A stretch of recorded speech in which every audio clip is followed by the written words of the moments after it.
Nous sommes le jeudi 27 février 2020. Voici les titres de cette édition. Le ministre de l'économie et des finances, Romuald Wadagni, a présidé ce mercredi une rencontre d'échange avec les représentants du secteur privé béninois. Au menu, les téléprocédures fiscales et d'autres réformes. Ouverture hier de l'atelier de consultation nationale pour l'élaboration de la vision post-2020 de la CEDEAO. Les détails dans ce journal. Préparatifs des élections communales et municipales de 2020, le consortium BANI renforce les capacités des professionnels des médias du Septentrion à travers un atelier.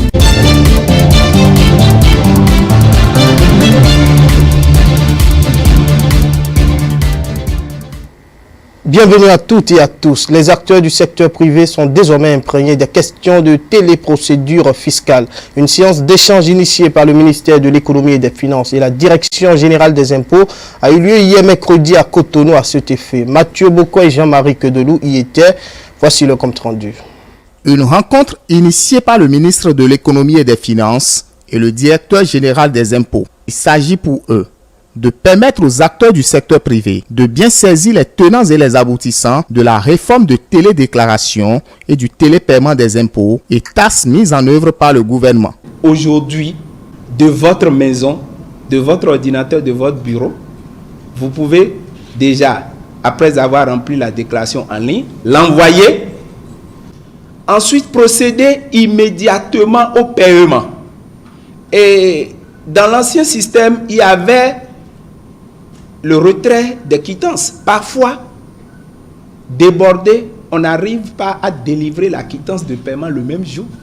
Vous vous rappelez, beaucoup l'ont déjà oublié parce que le nouveau système aujourd'hui permet d'avoir directement sa quittance dans son compte sur son ordinateur immédiatement que vous récupérez. Pour Nicolas Yanoussi et Romuald Wadagni, cette nouvelle plateforme présente des avantages non moins négligeables. L'occasion est saisie pour convier les partenaires d'être les porte-voix de l'administration fiscale au sein de leurs organisations respectives. Et l'avantage du système, c'est que l'historique des déclarations et des quittances est conservé.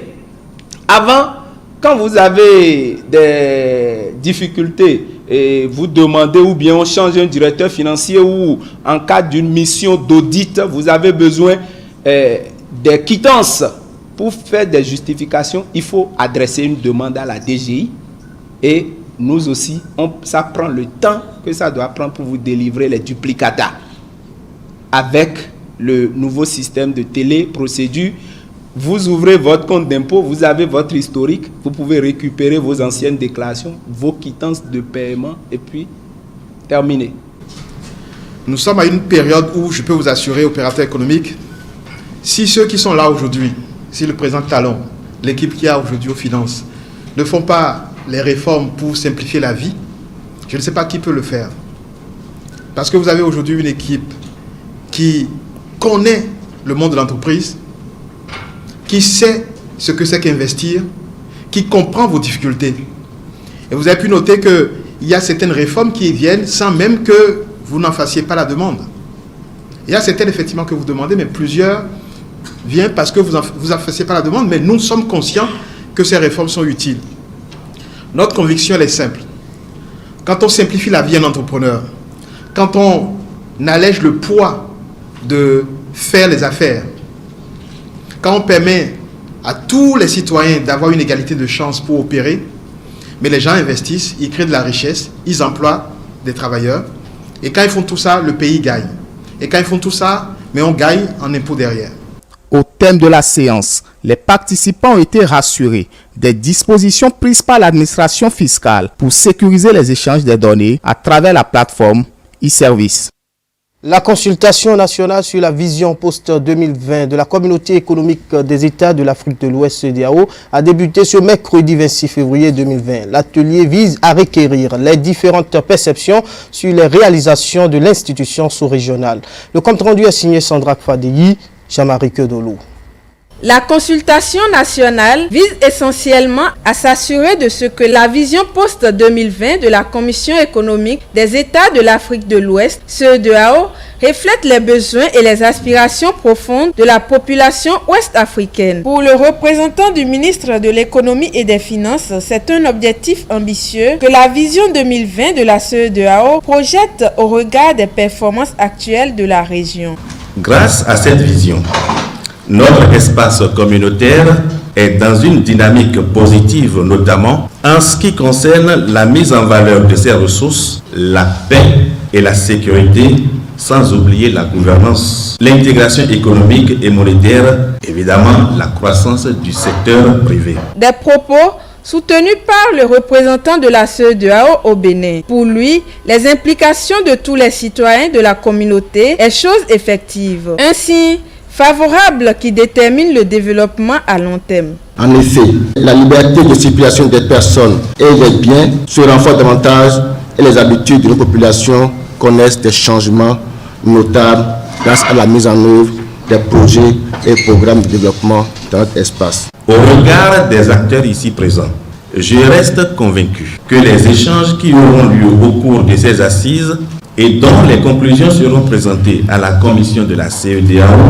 aboutiront à des résultats fructueux pour notre pays. Des recommandations objectives sont attendues au cours de cet atelier pour que la stratégie de la CEDEAO après 2020 se concrétise.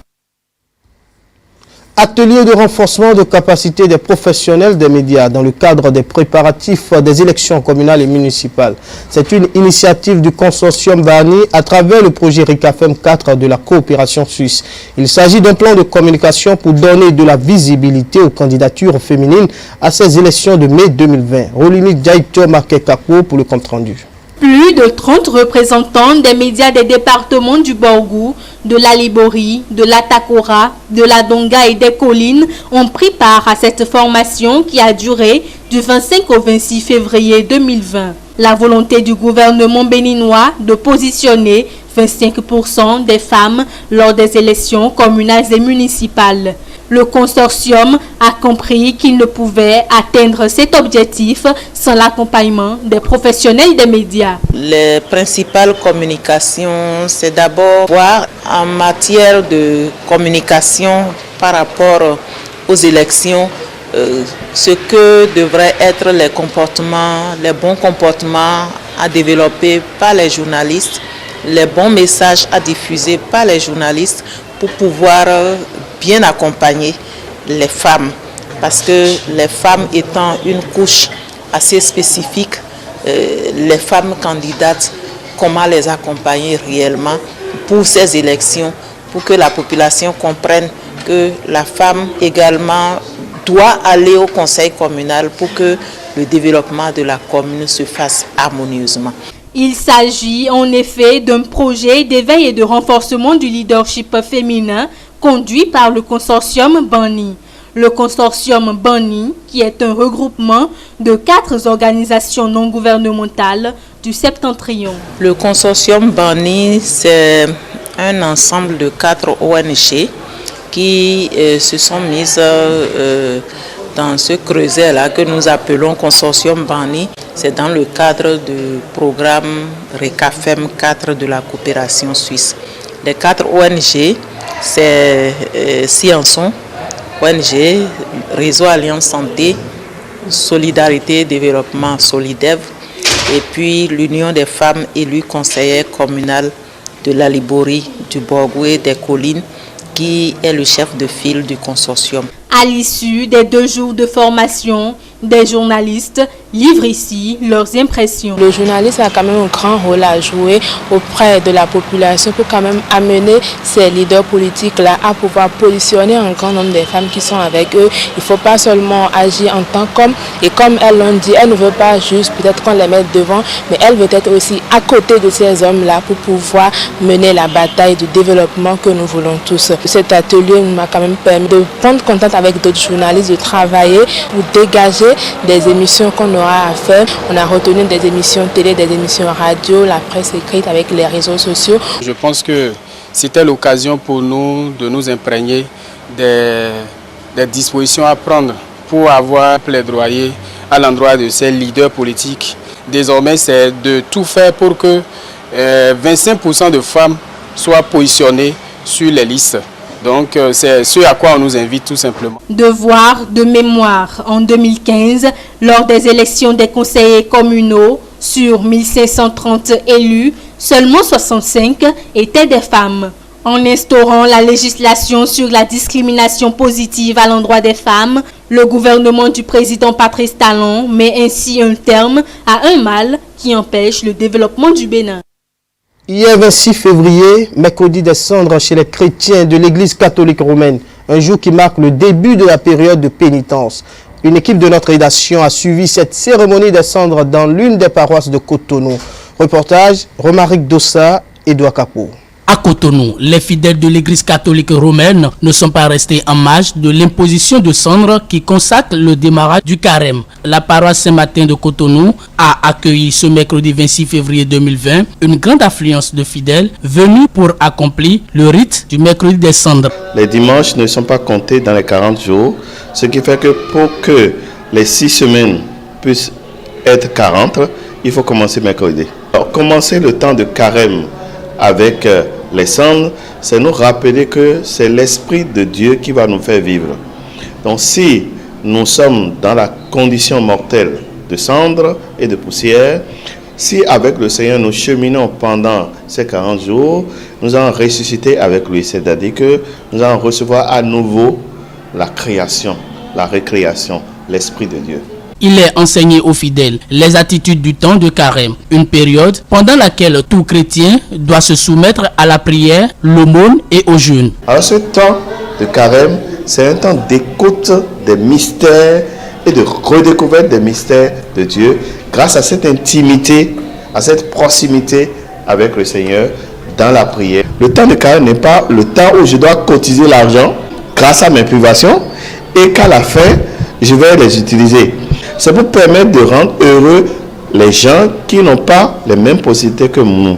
Le jeûne, c'est la guerre contre le péché. Se priver de choses essentielles à la vie, ça nous permet de prendre conscience qu'il y a quelque chose de plus important que les plaisirs de ce monde. Les fidèles ont quitté les lieux avec l'assurance de pouvoir bien commencer le carême, mais également convaincus des enseignements reçus. Urbain Houtondi, l'un des fidèles rencontrés après la messe, confie avec fierté la manière dont il entend vivre le temps de pénitence. Et il faut pendant ce temps-là aller visiter les malades, aller secourir les nécessiteux, aller dans les hôpitaux. Le chrétien doit prendre ce temps-là de jeûne et vraiment se priver de tout ce qui peut donner à l'homme un plaisir exagéré. C'est pas facile, mais avec la grâce du Seigneur et de l'Esprit Saint, il n'y a pas de raison que le chrétien ne puisse pas vivre convenablement ce temps précieux en vue de notre conversion, en vue de notre joie,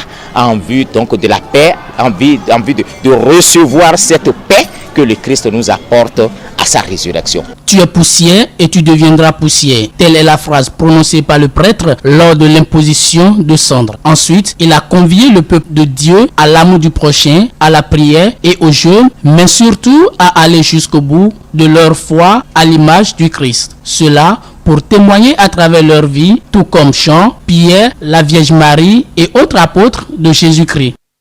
Un dernier élément pour mettre fin à ce journal de la mi-journée, lequel élément nous amène directement au Togo. Les résultats provisoires de l'élection présidentielle donnent le président Faure Gnassingbé vainqueur avec son 12% des suffrages. Après l'annonce des résultats provisoires par la Commission électorale nationale indépendante CENI, nous avons recueilli les avis de quelques citoyens dans la ville de Lomé. Suivez leurs propos au micro de Brunel Adeossi et de Jean-Marie Kedolo. Premièrement, nous rendons grâce à Dieu qui a permis que le processus électoral se passe dans de belles normes, je dirais, et il n'y a pas eu de difficultés comme nous le constatons dans d'autres pays. Il y a toujours de la stabilité au Togo. Nous rendons grâce à Dieu. Et durant le moment des élections aussi, il y a eu aussi l'intervention des forces de l'ordre qui ont maintenu l'ordre dans le pays et entre les Togolais, et ça s'est bien passé. On veut seulement la paix au Togo. Et aujourd'hui, moi je vois que le déroulement, bien qu'il y a des incidents minimes, pas forcément grandes, minimes, moi je remercie que les événements qu'on a vus par le passé n'étaient pas au rendez-vous cette fois-ci. Je dis que ça s'est bien passé, mais moi, selon moi, ça ne s'est pas bien passé. Le vainqueur a gagné, on le félicite. Et le reste, le chantier restant à faire, on lui demande beaucoup de choses. On ne sait pas celui qui va venir encore pour rester dans sa place. Est-ce qu'il peut faire bon ou bien il fait du mal? C'est pourquoi que nous, on a dit que bon, pour lui-même là, c'est bon déjà. Parce que nous sommes avec lui aujourd'hui même.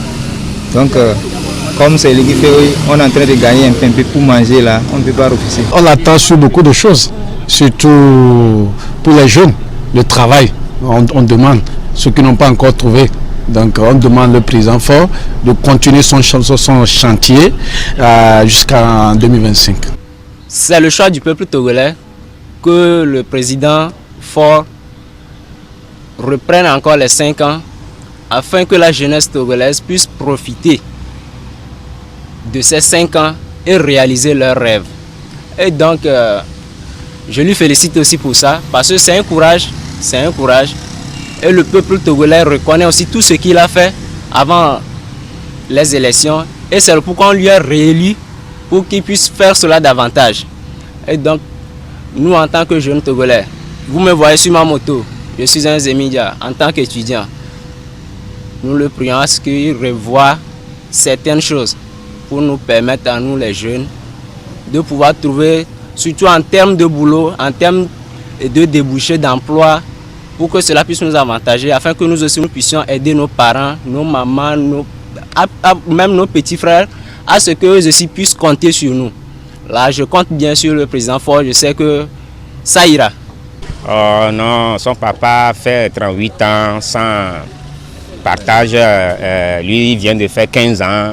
Bon, on ne voit rien ne va changer. C'est pas qu'il a fait les 5 ans là, c'est dans les 5 ans là qu'il va nous apporter quelque chose. Non, moi je n'espère rien de lui. Bon, on va encore crever dans la misère au Togo, c'est fini. Et si les gens disent que le résultat est truqué ou quoi, moi je ne vois aucune preuve qui le dit. Pour le moment, on ne nous montre rien qui signifie ou bien qui nous montre que les résultats ne sont pas bons. Ce que je veux, c'est que nous les jeunes d'aujourd'hui, qu'on puisse avoir quelque chose à faire. Par exemple, moi, j'ai ma licence depuis 2016 et je n'ai pas de travail. Ce n'est pas mes propres moyens que j'arrive à suivre. Mon souhait est que nous les jeunes diplômés aujourd'hui, on puisse trouver quelque chose à faire.